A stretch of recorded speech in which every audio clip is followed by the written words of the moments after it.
Bonjour à tous. Euh, donc, Avant de commencer, je suis pas médecin, je ne suis pas épidémiologiste, voyant, je suis juste égoïste, charlatan et complotiste avec un énorme conflit d'intérêts avec la démocratie. That being said, let's go. Donc, vaccin. Pourquoi parler vaccin? J'ai eu une discussion avec une médecin euh, qui m'a traité d'égoïste, égocentrique et tout ce que vous pouvez imaginer, surtout égoïste et égocentrique, parce que je ne comptais pas me vacciner. J'étais putain, what the fuck. Ça m'a vraiment interpellé, choqué même, me mettre en avant l'argument de l'égoïsme de ne pas me faire vacciner. J'étais ouh. Donc je lui dis, ok, faisons un peu notre investigation. Pourquoi est-ce que moi, à 29 ans, ayant potentiellement déjà eu le Covid, je me ferais vacciner? Et donc j'ai feuilleté, parcouru un petit peu, et je vais vous livrer mes interprétations et mon raisonnement. Tout ça aussi, je pense, c'est aussi l'occasion de mettre ma pensée en vidéo. Tous ceux qui pensent que le vaccin va porter euh, liberté, retrouver notre vie d'avant, je pense que vous mettez, c'est mon point de vue, hein, mais clairement les deux doigts, les deux points comme ça dans les yeux. Euh, pour moi, c'est faux. Si on voulait vraiment retrouver nos libertés, on aurait déjà investi dans les hôpitaux, on aurait revalorisé les professions de santé, on aurait rendu non pas un sentiment de menace, mais un sentiment de confiance envers la population, et on aurait mis en avant les traitements, plutôt les adjuvants précoces, tels que, encore une fois, je suis pas médecin, mais je lis un peu la littérature, l'hydroxychloroquine, l'ivermectine, l'azithromycine, la vitamine D, etc. On aurait encouragé les personnes à faire du sport, à bouger, à manger de façon sainement, avoir un esprit sain dans un corps sain. Je pense que c'est ça qu'on aurait mis en avant, on n'aurait pas parlé de lockdown, etc. Mais je vais mettre cette pensée pour une prochaine vidéo. Donc 29 ans, pourquoi est-ce que je prendrais un vaccin, sachant que potentiellement j'ai déjà eu plutôt le SARS-CoV-2. Alors, l'argument du médecin était de me dire, oui mais si tout le monde se vaccine, le virus il disparaît. Alors là j'étais waouh, je crois que c'est du gros bullshit. Euh, il suffit juste de regarder un petit peu la grippe quoi. La grippe ça fait des décennies qu'on l'a, elle est toujours là. Je crois qu'il faut arrêter de passer pour des cons. Penser que si on se fait vacciner, le virus disparaît, c'est présomptueux, arrogant, et je pense un peu à côté de la plaque. Maintenant, si vous avez des études qui montrent que si tout le monde est vacciné, le virus il disparaît, ben, je suis preneur. Même les personnes scientifiques au sein de Pfizer évoquaient que le Covid sera encore là, la SARS-CoV-2 pendant encore une dizaine d'années, etc. Donc je pense que ce sera un petit peu... euh, enfin, que c'est du bullshit. Alors, si je suis vacciné, je ne répands pas le virus. Un deuxième argument qui m'a été opposé. Alors, c'est pas parce que je suis pas vacciné que je vais répandre le virus. Je suis grand, responsable. Si je sens que je suis malade ou quoi, je reste chez moi, je m'isole. Je, je prends des petites potions au cas où, mais ça pour autant que je vais répandre le virus. Et de deux, c'est pas parce que vous êtes vacciné que vous n'allez pas répandre le virus. Ça a encore été mis en avant par le Conseil d'État de la France, par le ministre français de la Santé, par Boris Johnson himself et par tout simplement le fait qu'on n'en sait rien, si oui ou non, quand vous êtes vacciné, vous allez contaminer les autres personnes. Donc je pense qu'il faut, encore une fois, rester un peu humble par rapport aux arguments de ce vaccin. Euh, L'autre argument, qui était ici mon argument, en disant mon système immunitaire me permet de lutter contre les variants si j'ai été infecté. Par contre, le vaccin, on voit en tout cas, ça a été mis en avant par les études, que les vaccins ont une efficacité amoindrie par rapport à des variants. Alors que mon système immunitaire, lui, peut très bien se battre contre des variants. Donc pourquoi est-ce que j'irais m'injecter un vaccin dont l'efficacité est amoindrie par certains facteurs contre le variant, alors que mon immunité corporelle a l'air de mieux se battre par rapport au variant. Donc c'était grande question. Euh, et donc on a vu en plus qu'il y a que l'effet des anticorps et des cellules mémoire T, lymphocytes T, je pense, je suis pas médecin, mais c'est quelque chose comme ça, ont un effet même assez long dans le temps. Au début, on pensait que non, c'était assez court, mais non, c'est faux. Il y a des études qui sont sorties pour dire que si vous avez été contaminé par le virus, vous avez encore des cellules T, mémoire, qui permettent après de vous défendre contre la maladie plus tard. Donc, là, encore une fois, je suis un petit peu sceptique par rapport à l'utilité de me faire injecter ce virus, pardon, lapsus, ce vaccin.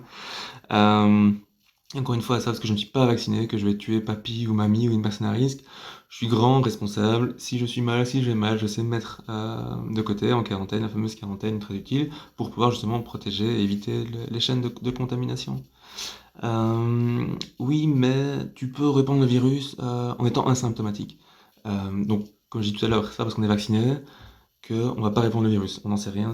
Donc voilà, on se calme. Il y a déjà eu c'est en Allemagne, il y a eu un cas, remonté pour l'instant, donc on va pas faire des généralités, loin de là, mais un cas d'une personne vaccinée qui était PCR négative, donc on ne savait pas. Par contre, qui avait une charge virale très élevée. Donc oui, elle répandait le virus, mais sans s'en rendre compte. Donc c'était un cas, donc on va pas faire une généralité, mais ça serait intéressant de garder ça à l'esprit. Donc non, c'est parce que je suis pas vacciné que je vais répandre le virus, faut arrêter avec ça. Et avec cette transmission asymptomatique, je pense, encore une fois, euh, c'est ma pensée par rapport aux différentes lectures que j'ai pu faire pour l'instant. Je pense qu'on s'est fait mais complètement retourner l'esprit avec cette notion d'asymptomatique, que chaque être humain sur Terre était une bombe vivante potentielle et qu'elle allait pouvoir tuer papy, mamie, n'importe qui. Je pense qu'on s'est bien fait retourner le cerveau à ce niveau-là et qu'il serait temps que chacun lise un petit peu plus la littérature ou s'informe. Je dis pas que j'ai raison, je dis pas que j'ai tort, je dis juste que ça mérite débat et c'est très dommage d'avoir toute cette censure actuellement sur tous ces sujets où on a juste une ligne, une façon de penser, lockdown, asymptomatique, blablabla. Je pense que justement c'est contre-productif d'avoir toute cette censure qui évite d'avoir ces débats, ces discussions qui vont faire évoluer les choses, qui vont faire évoluer la science. Alors, par rapport pour retourner à nos moutons, par rapport à cette version asymptomatique, Dr Fauci himself, donc le fameux Fauci, tout le monde connaît, je pense, aux États-Unis, disait lui-même que la transmission asymptomatique, lui-même, hein, j'ai rien inventé, n'a jamais été un moteur dans les épidémies. Ça a toujours été les personnes symptomatiques. Donc, premier point.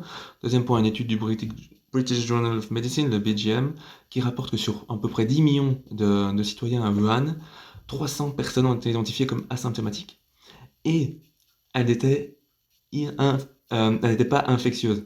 Donc elle ne spreadait pas le virus. Alors si vous en voulez encore plus, il y a une méta-analyse dans le journal JAMA qui obtient comme résultat qu'en moyenne, au sein d'un ménage, une personne asymptomatique ou plutôt à mon avis présymptomatique contamine un autre membre du foyer. Donc vraiment on parle de personne du foyer, hein, on ne parle pas d'une personne dehors, en plein air, etc. On parle de foyer dans à peu près 0,7% des cas. Donc 0,7% des cas, ce serait la transmission en moyenne asymptomatique, présymptomatique. Donc je pense qu'on est complètement dans l'ordre de presque un peu de la mythologie, du mythe par rapport à toutes ces données-là, qui, je peux comprendre, ça peut un peu chambouler. Je dis pas que c'est la vérité encore une fois, mais j'ai juste que c'est différentes études quand même scientifiques qui sont mises en avant par rapport à cette transmission asymptomatique, ce fameux mythe. Et je pense que c'est ce mythe qui a permis aussi de justifier un peu le lockdown. Ben, tout s'écroule.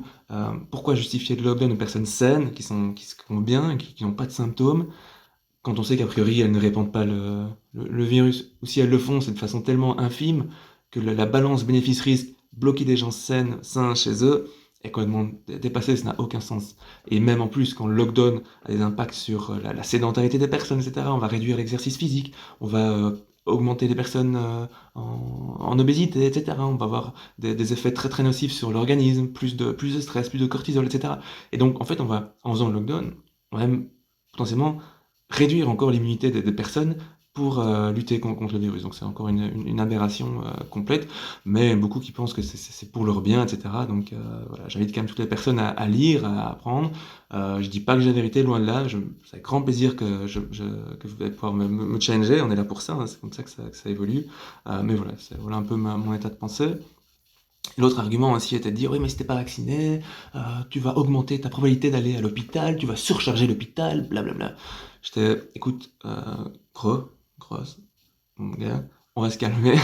Il n'y a pas que le vaccin pour lutter contre le Covid. J'ai dit, il y a le sport, l'alimentation, une personne saine dans un esprit sain, et donc il y a également des adjuvants, pas les traitements, les adjuvants précoces tels que l'ivermectine.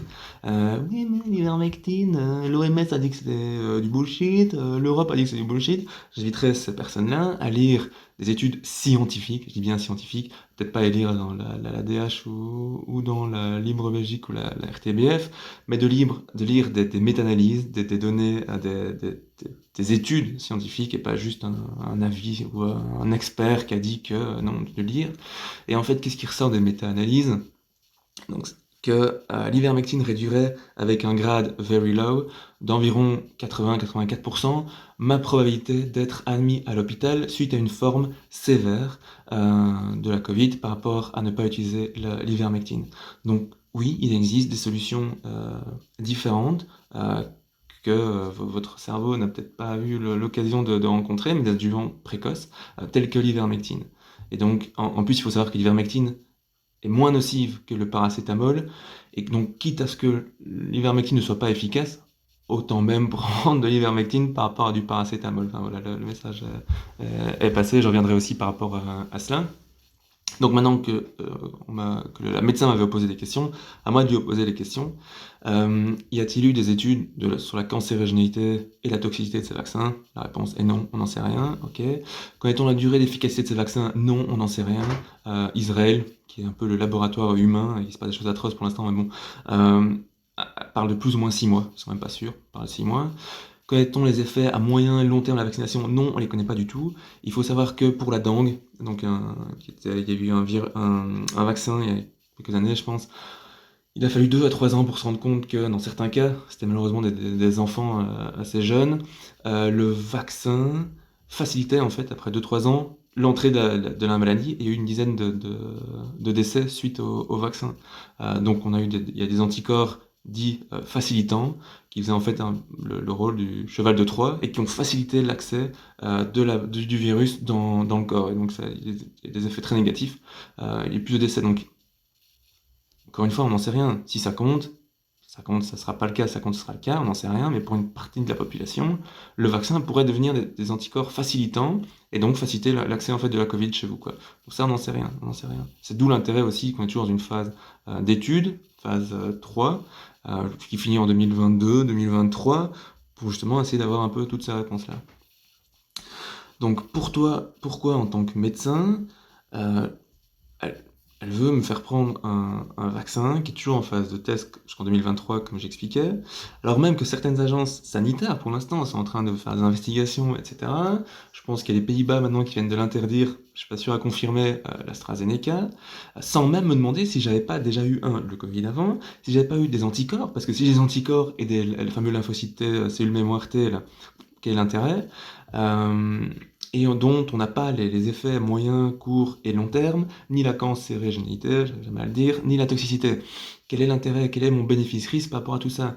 Tout ça pour... enfin voilà, ça, assez interpellant.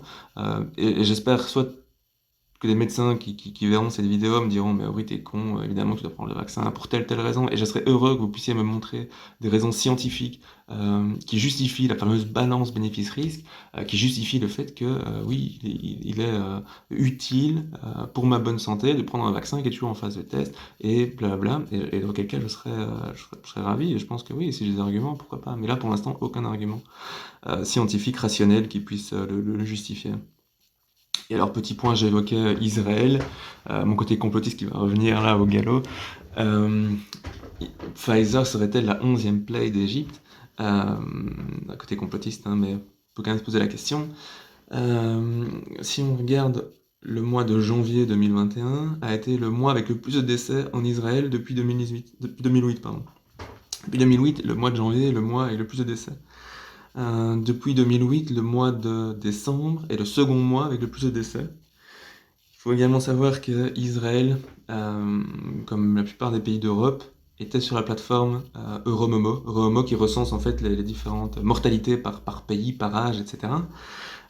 Et jusqu'à la semaine du 8 au 14 mars, il y avait l'Italie, le Luxembourg, je pense, et Israël qui étaient en surmortalité. C'était les 3 seuls pays en surmortalité du 8 au 14 mars. Sauf qu'après le 14 mars, il n'y a plus de données d'Israël sur Euromomo. Israël n'est plus sur Euromomo. Je ne sais pas pourquoi, c'est mon côté complotiste qui va revenir, sûrement pour ne pas montrer qu'il y a de la surmortalité. Après, bien évidemment, la surmortalité n'est pas nécessairement due au Covid, peut être due à la vieillissement de la population ou les calculs précédents qui étaient un petit peu erronés. Mais voilà, on va quand même suivre la question de près par rapport à Israël, voir un petit peu comment ça évolue. Et donc la conclusion pour moi c'est, alors je suis pas médecin mais je me pose quand même des questions, euh, quel est l'intérêt à me faire vacciner si j'ai déjà eu euh, des- j'ai déjà été contaminé, quel est l'intérêt? Je pose vraiment des questions, sachant qu'on ne connaît pas les effets à moyen, voire court et long terme. Voilà. Euh, C'était ma petite réflexion et on se donne rendez-vous pour une prochaine vidéo. À bientôt!